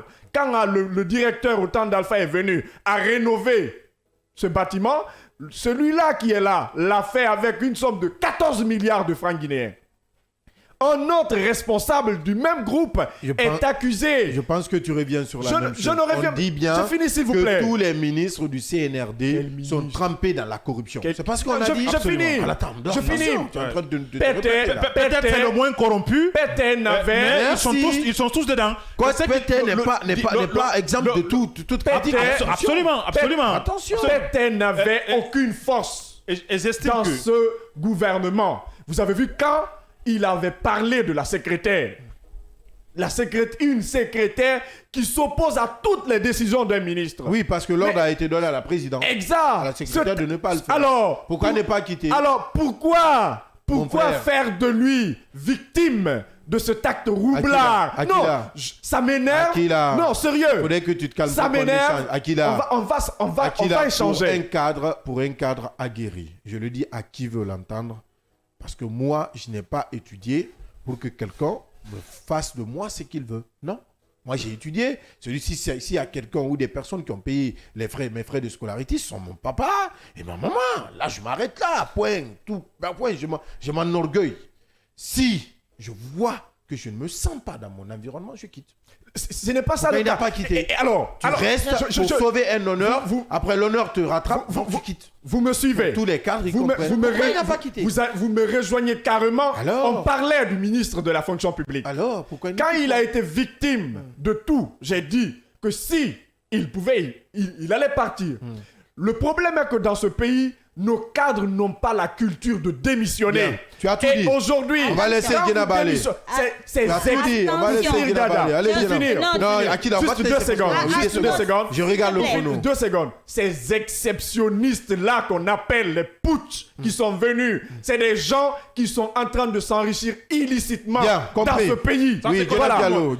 Oui, on va laisser Guénaba évoluer. On va laisser Guénaba évoluer. Une seconde. Qu'on nous dise où sont passés les 2 millions que le ministre de la Mine aurait demandé à une société ici. Exactement. C'est pas des bois de mesures. Voilà. Bien. Qu'on arrête cette merde-là. Qu'on dégomme aussi Magasuba. Non, mais totalement. Mais s'il y avait quelqu'un à dégommer, il allait être le premier. Mais non, le monsieur... C'est une mafia organisée. Vous n'avez pas compris. Qui s'est offert une villa de 2 millions d'euros. Dans ce pays, on accuse le pauvre Pété. Mais bon sang de bonsoir. Il y a des avocats de Pété dans ce studio ce matin. On va calmer la température. Non, on n'est pas ces avocats. S'il est dedans, faut qu'il soit entendu. Et il y a certains aussi qui sont dedans, que ces gens-là soient entendus. Si c'est pas de la mafia, ça. Voilà, on va s'écouter. Allez-y, Djadja. Allez-y. Vous avez trop grignoté là. Allez-y. Non, le déjeuner, il était bon. Ok, d'accord. Le plat, il était très délicieux. Je suis d'avis avec vous. Toi, c'est ton oncle qui est le nouveau ministre. Non, attention. Je suis contre la façon dont on a enlevé Pété. On dit chez nous en Pulaar que quand tu vois un oiseau sur la tête de ton ami, dis à l'oiseau, quitte nos têtes. Parce que ce qui est arrivé à ton ami peut justement t'arriver. Je pense que c'est ce qui est arrivé exactement à Yaya Sow, qui est arrivé aussi aujourd'hui à Pété. Vous comprenez bien? J'étais espionné. Je sais que il y a eu beaucoup de coups bas et que, comme vous le dites, le ministre a été piégé à beaucoup d'endroits. Et aujourd'hui, il est tombé dans ces pièges-là. Quand Akila disait tout de suite qu'on n'a pas cette culture de démissionner ou tout, vous pensez qu'il est facile de démissionner quand il s'agit d'un régime de transition? Non, il n'est pas Pas facile. du tout. Oui. Rappelez-vous bien, le Premier ministre Beyavogi a quitté d'abord avant de rendre sa démission. Mais jusqu'aujourd'hui, est-ce que vous avez entendu parler de cette démission-là? Non. Personne dans le gouvernement. Ils ne vous diront Fatima Tayari Souma l'avait fait, mais elle n'est pas poursuivie. Parce que c'est une dame qui a la tête sur les épaules. Vous n'avez pas compris. On va s'écouter. C'était attends-moi. C'est une étourderie. Akila, je serai obligé de couper ton micro. En tout cas, c'est une étourderie qu'on est en train d'imposer à Pété. Je vais vous dire quelque chose. Elle a quitté au bon moment. Elle a quitté au bon moment. Il faut toujours quitter au bon moment. Parce qu'elle a quitté au bon moment. C'était le début de la transition. Elle a quitté. Mais même en ce moment, vous avez vu, il y a eu combien de gars qui ont été remplacés au ministère de la Justice après cette dame-là? Il y avait Koné aussi. Il y avait d'autres aussi. Ouais. Vous pouvez comprendre cela. Le ministre qui a suivi a été... Lui, quand même, n'était pas prêt. Allez, je dis ce qui est arrivé, ce que le ministre Pété n'a pas compris très tôt. On sait peut-être ce que beaucoup de personnes ne savent pas, que si le ministre Pété est venu travailler ici, c'est parce que le Premier ministre Beyavogi l'avait bien souhaité. Il n'est pas venu comme ça. On l'a forcé pour qu'il vienne travailler. Vous voyez le malheur de ce pays-là? On t'enlève à des postes de crédibilité là où tu es respecté. On t'envoie ici, on te donne des postes pour te salir. Je pense qu'il devait quitter en ce moment. Tous ces bébés hollandais là que vous voyez, je le disais, je le rappelais hier, je dis depuis que le Premier ministre est venu, il n'a jamais conjugué le même verbe avec le ministre Pété parce que le ministre Pété a un lien fort avec le Premier ministre Beyavogi. Vous m'avez dit non, il n'a aucun poids. Les amis de Beyavogi, ce n'est pas la même chose. Parce que Yaya Sow après Pété, c'est les amis de Beyavogi. Je vous le dis. Il y a forcément un lien à ce que je disais hier. Ils n'ont jamais... Au fait, c'est comme quand tu te fais une idée sur quelqu'un. Pendant que c'est pas le cas. C'est vraiment difficile qu'on t'enlève cela dans la tête. C'est difficile. Ça a quand été tu te fais une idée de quelqu'un... Mais du point de vue background, Bernard Goumou... Non, mais arrêtez de faire cette comparaison-là. Non, j'étais là. C'est ce que je dis. J'ai dit... Aucune comparaison possible. Il faut mettre CD là sur une balance là. Mais c'est pas la même qualité. Ce n'est même pas possible. L'autre a 12 comme quoi. Ce n'est même pas possible. Et cette secrétaire dont on parle... Non, mais je vous dis qu'en Guinée, on tue les talents. On tue les gens. Et surtout, il faut rappeler... Je me demande aujourd'hui quel est l'état d'âme du ministre Pété. Franchement. Il devrait quitter au bon moment aussi. Tu te rappelles hier. Il s'est érigé ici en un défenseur de toutes les bêtises ici au courant de cette... Non mais c'est important. Voici les conséquences. Voici les conséquences. Voilà, il disait que tout allait bien. J'estime que jusque-là tout va bien. Et s'il est dedans, qu'on l'entende. C'est aussi simple que ça. Je m'amusais à le dire à Yaya. Je vous dis la façon dont Yaya Sow a fait tout pour se sortir de cette situation. En tout cas, il est sorti blanc. Il s'est blanchi. Pas pour le moment. Il s'est sorti blanchi. Yaya Sow. Oui. Lui aussi, il va se prêter parce que je ne pense pas qu'il soit quelqu'un quand même qui est prêt à ce qu'aujourd'hui qu'on salisse son image. C'est ça le problème. Je sais qu'il va écouter la justice et il va donner les preuves qu'il faut. Mais ils sont en train de sacrifier quand même les talents et les intellectuels. Je m'amusais à le dire à Yaya hier. Je te le rappelais. Je dis, est-ce que le ministre ou le CNRD... Est-ce que les gars là, ils sont au courant que les enfants de ces ministres, de ces hauts cadres sont en Guinée? Et surtout, c'est tes propos là qui m'ont frustré. Est-ce qu'ils savent? Est-ce qu'ils savent? Vous savez, pour celui qui n'a pas vécu cela, ne peut pas le dire. Tu sais de quoi je parle. Quand quelqu'un joue avec ta crédibilité, tu es prêt à tout pour terminer avec la personne. Vous savez, tout ce qui reste à l'homme, après tout, ta santé, ta vie, ta carrière, c'est ta dignité. Pour celui qui joue avec ta dignité, c'est une personne qui est capable de t'ôter ton âme. Aujourd'hui, je ne dirais pas que Pété, il est coupable ou il n'est pas coupable. Non, je ne le dirai pas. Mais je dirais que toutes ces personnes aujourd'hui qui nous suivent dans cette émission, qui se permettent de jouer avec la dignité, la crédibilité, la carrière des uns et des autres, parce que tout simplement, vous savez que la personne est mieux formée que vous, a plus de talent que vous. Donc vous complotez, il l'a dit, vous vous faites une idée de la personne, vous aurez du mal à évoluer avec la personne. Et c'est le problème guinéen, c'est le problème africain. Ce n'est pas que guinéen. Absolument. En Europe, tu viens pour travailler, tu n'as pas besoin de te promener dans les couloirs pour parler de Akila. Ou de voir les beaux jets de quelqu'un. Absolument. Tu viens, tu travailles. Ce qui vous lie, c'est le travail. Dehors, si tu veux, ne salue pas la personne, vous rentrez. C'est ça la différence entre l'Afrique et l'Europe. Aujourd'hui, PT est face à un problème. On le comprend. Le problème a été soulevé. Mais je le dis et je le réitère. Moi, je ne me laisserai jamais diriger par un incompétent. C'est la première décision. Si vous acceptez de vous faire... Oui, PT a accepté de se laisser diriger par un incompétent. Absolument. Il avait la chance aux États-Unis quand il était parti de prendre un congé et de démissionner. Absolument. On l'a vu derrière Gawad. C'est là, moi, je le plains. C'est parce qu'on m'appelait qu'il lorgnerait aussi pour la primature. Oui. Vous avez appris ça. Je le plains. Voilà. Je vais vous dire quelque chose. Je le plains. Je pense que ce que Abdallah est en train de dire, c'est assez sérieux. C'est Je important. me plains. Parce que l'image même que cela pourrait ramener à l'international sur nos cadres-là. Bien. PT, ce n'est pas quelqu'un des moindres. Il était dans une institution Le internationale. représentant de l'OMS au niveau du Burkina Faso. Je vous assure, le monsieur-là, s'il était capable de quelque corruption qu'il soit, il n'allait pas quand même occuper ce poste-là. Mais aujourd'hui, quelle est l'image qu'on ramène de ce monsieur-là à l'international? Surtout qu'il n'est pas venu en Guinée pauvre. Oui, justement, et le Premier ministre... Je suis désolé pour Je vais vous. vous dire. Je suis désolé. Non, mais je suis désolé. Désolé. Mais si cela est arrivé aujourd'hui, ben, mon cher Pété, il est en partie responsable de cela. Oui, parce qu'il a accepté. Voilà, parce qu'il a accepté. Il a cautionné. Voilà, à un certain niveau, vous pouvez dire que vous êtes je les suis mêmes pas dans personnes. je suis pas dans mon monde. À dire. Je vais vous dire quelque chose. Il l'a pas fait. Vous êtes les mêmes personnes à dire. Ils ont étudié, ils sont à l'étranger.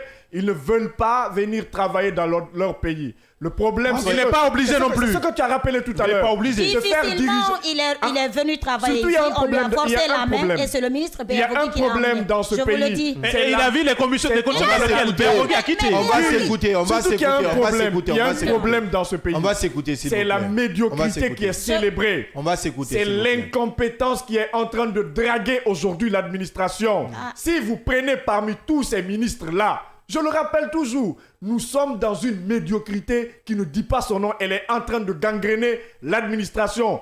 Il a fallu qu'on chante la Guinée est un paradis pour qu'il soit aujourd'hui un enfer. Et c'est ça, la réalité de ce pays. Ouais, la Guinée est un paradis, oui, c'est un paradis pour aujourd'hui. C'est un paradis pour. C'est un paradis pour ceux qui profitent, pour ceux qui volent nos pioches dans les caisses de l'État. Alléluia. Non. Amen. J'ai dit très bien. Un paradis là où on a du mal à prendre 3 fois le repas. Tu as déjà vu le paradis? Un paradis? Non, attends, on va se comprendre. Tu as déjà vu le paradis? Oui, je l'ai vu. Tu as vu que le paradis? Oui, j'ai vu le paradis. Où? Le paradis, ça se voit pas. Le paradis imaginaire. Non. Au fait, c'est une... C'est du français, j'ai dit. Je dis ce que tu l'as vu. J'ai pas dit ce que tu l'as imaginé. Je l'ai vu.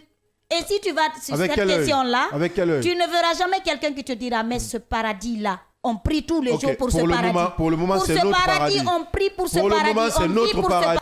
Ça, c'est le paradis du CNRD, ça. Oui, on vit sur ce paradis là où on peut rester un mois sans électricité. Vas-y. Tous les jours. On ne fait jamais un mois sans électricité. Il y a 23 jours déjà des quartiers qui sont plongés dans... Non, mais arrête ça. Non, je suis pas d'accord. Je te dis je ne serai pas d'accord, ça n'existe pas. Un mois sans électricité en Guinée, ça n'existe pas. 23 jours déjà. Tu as dit un mois. Un mois, c'est pas 23 mois, c'est... Quand c'est 23 jours, jusqu'à présent, rien n'a été fait. Que voulez-vous d'autre? Quelqu'un qui n'avait même pas le prix de sa bière il y a de cela 3 ans. On va éviter le mot, les termes, attention. Le prix de son thé. Merci, attention. Voilà. Oui, vas-y. On sait que beaucoup consomment aussi la bière. Non, mais c'est ça, on ne peut pas qualifier... Voilà, c'est pas un crime ça. Je préfère les ex-copains de la galère. Peut-être ou des galérants, attention. Absolument. On va faire attention. Des gens... Oui, je n'indique personne là. Vas-y. Voilà. Il m'a dit le nom de personne. Non, absolument. Ça peut être toi. Ah bon? Oui, ça peut être Abdallah lui-même. Voilà. J'ai dit quelqu'un qui n'avait pas le prix de sa bière aujourd'hui, il contrôle ce qu'on appelle une centaine de... C'est à vérifier. Une centaine. Non, il ne prend pas. T'inquiète pas. C'est un imam en gestation, mais il nous reste un pas. Il nous reste un pas. Moi, je suis un Abdallah. Donc, je vous dis, quand ces gens-là aujourd'hui sont amenés à gérer plus d'une centaine de milliards de nos francs, ils ont ce qu'on appelle, ils voyagent partout là où ils veulent, ils ont les femmes qu'ils veulent. Et puis, écoutez, qu'est-ce qui empêche les gens là de dire que nous sommes dans un paradis en République de Guinée ici? Franchement. Non, mais ils ont raison de le dire. Voilà. Parce que, le débat n'est pas sur le paradis. Non, On je sais parle que du je suis ministère. non, c'est vous qui l'avez évoqué. Non, c'est vous qui l'avez évoqué. J'ai dit, moi, je suis bien dans mon paradis. S'agissant, Tu peux ne pas être bien dans le paradis. C'est ton avis. Écoutez, celui de l'autre côté se prépare ici. Si vous voulez être dans le paradis, pas que celui guinéen. Il faut prier, continue à prier, même si tu es dans l'enfer, continue à prier. Donc, demain, tu auras ton paradis imaginaire. Donc, c'est un peu cela. Même si ce paradis-là est imaginaire. Oui, c'est ce que j'ai dit. Après, on l'aura. Le monsieur Pété, aujourd'hui, il est dans un sale drap. Nous le savons très bien. À mon avis, s'il est là aujourd'hui, c'est parce qu'il a voulu. Jérôme nous disait qu'il a été appelé ici et qu'on l'aurait forcé même d'être là. J'ai dit que c'est faux. C'est du faux ça. Tous ces gens-là, il y avait une commission qui a été mise en place ici. On les a entendus tous. C'est des gens qui étaient partants. Voilà. Pour la refondation. Ouais, c'est pour la refondation. Et dès l'instant que la refondation était une véritable chimère, ça relevait c'était chimérique, il faut pour ainsi dire. Il devrait se rendre compte et prendre sa responsabilité, comme son mentor l'a fait, c'est-à-dire Mohamed Biavogui, et de quitter au bon moment. Mais c'est des gens qui pensaient qu'ils pouvaient rester aussi longtemps que possible. Et à tout bout de champ, c'est des gens qui disaient il faut prier pour Doumbouya. Je crois que moi, je continue de prier pour Doumbouya. S'il est dedans, s'il est dedans, s'il est dedans, il n'a pas parlé de démarche. Il dit de commission qui les a attendus. Attention. Oui, mais on peut t'attendre. Une commission. Mais oui, c'est il n'a pas parlé de démarche. Écoutez, le moment qu'on a reçu les CV, vous savez que quand on veut nommer quelqu'un, on reçoit le CV de la personne, on étudie, et après on te fait un retour pour savoir est-ce que tu es favorable à ce poste-là. Mais est-ce que vous savez qu'il a été difficile pour lui d'abandonner pour rentrer? Je ne suis pas d'accord. Non, mais arrêtez. Non, je ne peux pas être d'accord. Il est venu. Non. Arrête de faire l'avocat du diable. Mais attendez, parce qu'il a été convaincu de venir. Alors, il a accepté. accepté. Je vous il n'a pas été obligé. Toi, Abdallah, qui est là aujourd'hui, tu es en train de parler. J'aimerais bien te voir. Je veux quand dans ces jours, je me réveille que j'entende que tu as été nommé quelque part. Si on me contacte pas, tu n'allais pas prendre. Je vous le dis. Elle sait de quoi je parle. Moi, je l'ai dit à l'antenne. Tu peux au départ ne pas vouloir. Non, je te dis à l'antenne. Mais après. Je te dis à l'antenne. La personne peut-être m'écoute. Demandez à la personne quand la personne m'a demandé ce que je lui ai dit. La personne m'écoute. Demandez à la personne. Non, attends. Après, en off, je te dirai le nom de la personne. On va continuer ce débat en off. Non, en off, je te dirai le nom de la personne. Moi, je vous le dis, j'ai des engagements. J'ai des priorités. J'ai mes principes. Je suis un pauvre et fier pour le moment. Absolument. Parce que ma république est une république pauvre et fière. Donc j'agis. Nous sommes des pauvres modérés. Nous sommes des pauvres modérés. Voilà. Ça fait que vous faites allusion. Ça aussi la Vous faites allusion à quelle pauvreté? Vous faites allusion à quelle pauvreté? Je ne va écouter Genab. On va écouter Genab. Si vous avez un gouvernement, laisse écouter Genab. Ne jetons pas de l'anathème sur ces cadres-là qui ont la bonne foi de venir. Personne ne l'a fait. Non, attendez. Vous êtes en train de donner vos avis, c'est ce que je dis. Ouais. S'ils ont accepté de venir, au départ, ça peut être un peu difficile. On peut me proposer quelque chose. Parce que je ne suis pas d'accord avec certaines choses, je me dis que non, je pense que ce n'est pas à ma place. Moi, je l'ai dit. Je dis, avant de venir travailler pour un média, la première des choses à laquelle je pense d'abord, c'est pas combien le salaire. C'est à quoi je pense en tant que journaliste. C'est la ligne éditoriale parce que ça dépend de ma tranquillité. Bien. Est-ce que je vais bien me sentir quand je suis dans ce studio du Bien, scanner? tu es dans un média de développement. Moi, c'est T'inquiète cela pas. d'abord. Tu te sens bien ici. C'est qu'il faut. Tu te sens très bien ici. Bienvenue au développement. Parce qu'on nous arrache la parole pour te les donner. Oui. Donc voilà. C'est le développement. Crié, Tu as pris trop de temps. C'est qu'il faut dire. Bien. Je te donne 10 secondes. Parce que là, je vais t'arracher. J'ai réduit à 5. C'est qu'il faut dire que on avait consulté tellement de Guinéens ici qui à un certain niveau ont compris très bien, disons, cette fourberie de ce groupe, de ceux qui nous dirigent aujourd'hui. Et puis finalement, ils n'ont pas accepté d'y aller. Et bien, je suis d'accord que je suis de ceux qui pensent que jusqu'à maintenant là, peut-être était d'accord que la transition était sur la bonne voie et qu'on faisait bien les choses. Et j'estime que si on dit qu'il est trempé dans une corruption. On va demander cette exemption de 5 minutes parce que là, je vois quand il est en train de nous bousculer. S'il est exempté dans une corruption, j'estime que jusque-là, la transition va très bien. Elle va très bien pour lui et j'estime qu'il doit être entendu. Bien. Point barre. Yaya Diallo, on va ouvrir rapidement ce dossier d'enquête. On ne prendra que 5 minutes. J'exige parce que je n'ai que 5 minutes de l'autre côté. 5 minutes, on parle de ce désaccord entre les commerçants du grand marché de Bessia et le maire de la commune de Matoto. Que se passe-t-il de ce côté rapidement, Yaya Diallo? Oui, on nous avait alerté par rapport à un certain nombre de fermetures de certains magasins, des commerçants, dit-on, pour le non-paiement de la dépense communale exercice 2023. Et il se trouve que sur le récit sur lequel il était écrit 400 000 francs guinéens, nulle part il n'est mentionné la mairie de la commune de Matoto. C'était, disons, le responsable, disons, de PMI. Et du ministère de l'Industrie et des PME. Le ministère de l'Industrie et du PMI. Un des responsables. Un des responsables à travers ces services déconcentrés, notamment ceux de la direction communale. La direction communale de Matoto. Alors, il se trouve que les commerçants, ne comprenant pas, disons, cette démarche du maire, ont essayé directement de contacter le directeur communal du commerce pour dire, écoutez, on nous avait dit qu'il y avait ce qu'on appelle de l'exonération à un certain nombre de choses. On parlait de plus de 400 milliards sur un certain nombre de 600 produits. Milliards 600 milliards sur un ouais. certain nombre de produits. Eh bien, nous voyons à tous les jours ce qu'on appelle des agents comptables défiler devant nos magasins ici et nous demander ce qu'on appelle de redevance de 400 millions au nom de la commune. Eh bien, 400 000 du moins. Et le directeur commercial, le directeur communal du commerce avait clairement dit aux commerçants qu'il n'est pas au courant de ça et une telle mesure n'existe pas au niveau de la commune de Matoto. Alors, qu'est-ce qui va se passer entre-temps? Mamadouba Tos Kamara qui a fait appel à l'article 492 dont on va lire complètement parce qu'il y a une véritable dichotomie aussi au niveau de ces textes de loi-là. Il a dit, il relève de lui, selon le maire, c'est au nom du droit d'enregistrement de redevance annuelle des activités professionnelles prévues dans la nomenclature budgétaire. C'est au nom de tout cela donc c'est la loi qui le permet, pour ainsi dire, pour aller faire ce qu'on appelle ces recouvrements-là. Alors, de tractation en tractation, les commerçants se sont opposés, mais finalement, qu'est-ce qui se passe? Le maire, puisque ça relève de son ressort, il a contacté un certain nombre des agents de la police pour procéder à la fermeture de ces magasins-là. Donc, qu'est-ce qui se passe? Le directeur communal du commerce essaie de prendre contact avec le maire pour des explications. Eh bien, c'est que le maire n'a pas daigné, disons, écouter. Alors, qu'est-ce qui se passe? Puisque sur la version du maire, il nous a dit, effectivement, il y a ce qu'on appelle les régisseurs au niveau de la commune, dont lui-même il a nommé.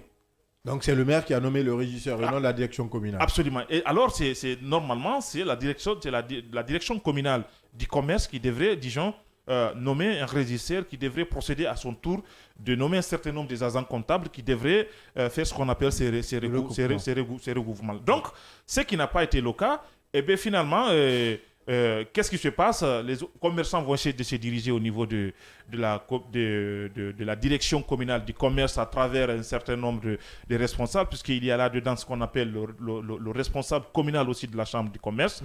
Ils sont tous d'accord que ce que le maire est en train de faire ici relève du banditisme. Ouais. Donc, qu'est-ce qui se passe? Puisque le maire il est ferme sur sa position, pour lui, c'est la loi qui le permet de procéder comme tel. Maintenant, pour disons, éclairer la lanterne des uns et des autres, notamment nous, on va essayer de procéder à la lecture substantielle de cet article 492. 492 des révisés du Code de collectivité locale. On reviendra aussi sur l'article 487, on verra très bien qu'est-ce qui se passe. Le micro. Alors, on nous dit ici que les recettes propres des communes sont des points 1. Recettes fiscales. On nous explique c'est quoi les recettes fiscales. Contribution de patente, contribution de licence, contribution foncière unique, CFI, taxe professionnelle unique, taxe, disons, sur les armes à feu, taxe sur les biens de main morte, taxe unique sur les véhicules. Numéro 2, on nous dit recettes non fiscales. On nous parle de taxes rémunératoire et de redevance. C'est là où se trouve le problème. Puisque la redevance, quand même, elle est mentionnée ici. De quelle référence s'agit-il? On le saura certainement davantage. On nous parle encore taxe d'état civil. Je m'arrête là. Bien, il faudrait que je t'arrête parce qu'on est pris par le temps. Demain, on va continuer avec ce dossier d'enquête. On va faire une exception demain et continuer avec ce dossier d'enquête parce qu'on est vraiment taxé par le temps. On s'excuse auprès des auditeurs et téléspectateurs. On s'excuse auprès de notre enquêteur en chef. On est allé un peu au-delà de l'heure qui nous a été impartie. Yaya Diallo, merci. On revient demain sur cette enquête approfondie du côté de la mairie de Matoto. Bienvenue au paradis. Au paradis. Akil Ali Badara, merci. Merci à Guénab Diallo, notre gazelle. Merci à l'équipe technique du jour. Kandé Sanko, Melika Sita Oteyek, notre infatigable qui est malade, prompt rétablissement. Donc à Michel Ouamounou. Et merci à notre chef à la production, Alpha Taïboussila, au directeur technique Oumar Diallo et à toute l'équipe que je ne saurais aujourd'hui citer parce qu'on est vraiment pris par le temps. On se reprend demain, même heure, même fréquence sur le seul et l'unique média de développement en République de Guinée. Au revoir.